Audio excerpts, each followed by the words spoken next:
महाराष्ट्र का चुनाव पूरी तरीके से बदल चुका है। मुस्लिमों ने सीधे तौर पर और उनके जो मल्ला मौलवी हैं उन्होंने सीधे तौर पर शरद पवार, उद्धव और कांग्रेस से 25 सीटें मांगी हैं। वो 25 सीटें उनको मिली और ये मेजर चंक है। हिंदू नहीं बदल रहा, लेकिन और मुसलमानों ने कांग्रेस को ब्लैकमेल करते हुए वोट देने से पहले क्या कुछ बड़ी डिमांड रखी है और कैसे बहुत बड़े पैमाने पर तकरीबन 200 से ज़्यादा एनजीओ महाराष्ट्र के चुनाव में महाविकास आघाड़ी यानी कि उद्धव, शरद पवार और कांग्रेस को जिताने के लिए सड़क पर है। पूरी खबर विस्तार से देखिए।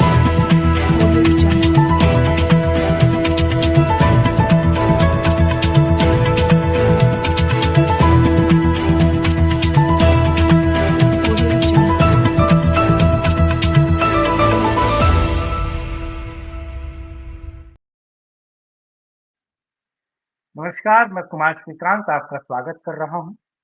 आज बात महाराष्ट्र में हो रहे वोट जिहाद और जिस तरीके से महाराष्ट्र के चुनाव के बीच वोट जिहाद की बात की गई है, किस तरीके से महाराष्ट्र के चुनाव के बीच अब हिंदू तो पोलराइज हो नहीं रहे हैं इसमें और हो भी रहे हैं तो कितने हद तक हो रहे हैं, ये तो आपको चुनाव के नतीजों में समझ आएगा। और बटोगे कटोगा के नारा कितना वाक़ई ज़मीन पर काम किया ये तो आपको नज़र आएगा। लेकिन वो जिहाद किस तरीके से मुसलमानों को एक तरफ करने के लिए हो रहा है, आज ज़रा उसको मैं बात करने वाला हूँ। लेकिन उससे पहले मैं एक वीडियो आपको दिखाना चाहता हूँ, इस वीडियो को देखिए और इस आखिर महाराष्ट्र के चुनाव में आखिर चल क्या रहा है, ज़रा वीडियो सुनिए। जनाब शरद पवार साहब, मैंने उनको एक लिस्ट भेजी है उन 25 कॉन्स्टिट्यूएंसीज की जिनमें हमारी रिसर्च टीम ने फैक्ट्स एंड फिगर्स के जरिए ये साबित किया है कि इन 25 सीटों पर मुस्लिम कैंडिडेट बड़ी आसानी के साथ महाविकास आघाड़ी को जीत दिला सकते हैं और महाराष्ट्र में एक सेक्युलर डेमोक्रेटिक सरकार के बनाने में एक बहुत इंपॉर्टेंट रोल प्ले कर सकते। जो 20 सीटें और हैं उन सब पे भी हमारी रिसर्च टीम ने बड़ी मजबूती के साथ ये यकीन दिलाया है कि यहाँ मुस्लिम कैंडिडेट जीत सकता है। अच्छा यानी कि आप इस बात को समझिए कि महाराष्ट्र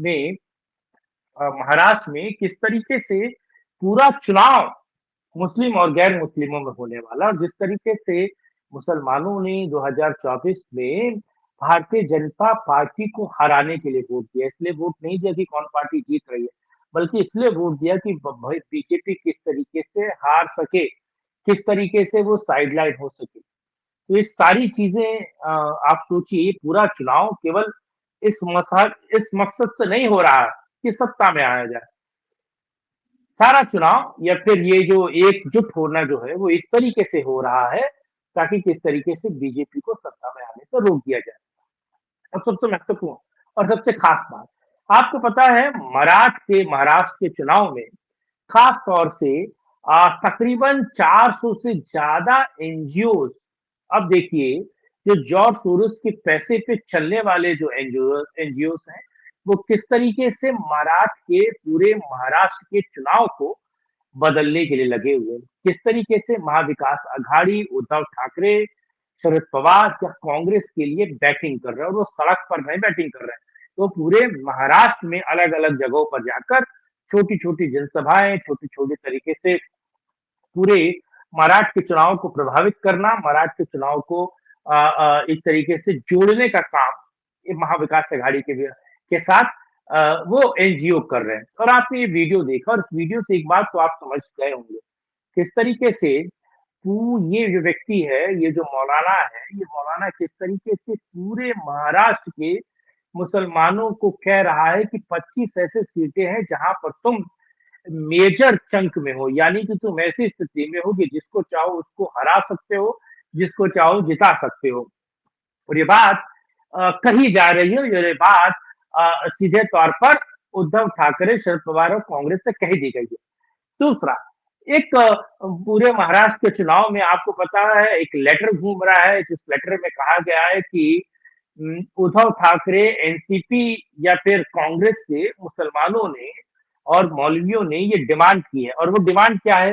एक पहली डिमांड कि आप मुसलमानों को हर प्रकार की नौकरी में 10% का आरक्षण देंगे। आप हमको हम आपको जिता के ला रहे हैं, लेकिन आप मुसलमानों को 10% का आरक्षण देंगे। दूसरा, आप आरएसएस पे बैन लगाएंगे। देखिए, इनको आरएसएस से दिक्कत है।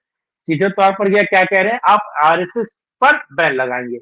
और तीसरा, जितने भी लोग अलग अलग धाराओं में और आतंकवादी धाराओं में जेल में बंद हैं और जिन पर केसेस चल रहा है, उन सभी केसेस को आप हटा देंगे और सीधे तौर पर आप उन लोगों को जेल से बाहर कर देंगे। यानी कि ये खुले तौर पर सौदा हो रहा है, क्योंकि उनको अपनी वोट की ताकत का पता है। अगर किसी को वोट की ताकत का पता नहीं तो वो हिंदू है, और उनको पता नहीं चलता है। वो मरते भी हैं, वो कटते भी हैं और वो बंटते भी हैं, क्योंकि एकजुट होने में उनकी नानी मरती है, और नानी तो वैसे भी मरी पड़ी है उनकी। लेकिन बड़ा सवाल ये है कि जो मुस्लिम बड़े पैमाने पर चीजें मांग रहे हैं और जिस तरीके से पूरे के पूरे महाराष्ट्र के चुनाव को बदलने वाले हैं, और जो एक्सपेक्टेशंस या फिर जो उनकी डिमांड है, क्या वो वाकई एकजुट हो पाएंगे और क्या हिंदू इसके प्रभाव में दूसरे तरीके से एकजुट हो पाएंगे? ये बड़ा सवाल है और सवाल को बड़े जवाब देने पड़ेंगे, और इसका जवाब जो है वो बहुत महत्वपूर्ण है और बहुत अहम है, और इसके आने वाले दिनों में बहुत गहरे परिणाम समझ में आएंगे। बहरहाल, ये वीडियो आपको कैसा लगा? इसको लाइक कीजिएगा, शेयर कीजिएगा, चैनल को सब्सक्राइब कीजिएगा, अपनी राय कमेंट बॉक्स में दीजिएगा, और अगर आप हमें सपोर्ट करना चाहते हैं तो नीचे चलते हुए नंबर पे आप हमें सपोर्ट कर सकते हैं। साथ जोड़ने के लिए, इस मुद्दे पे बात करने के लिए बहुत धन्यवाद। जय हिंद, जय भारत, वंदे मातरम।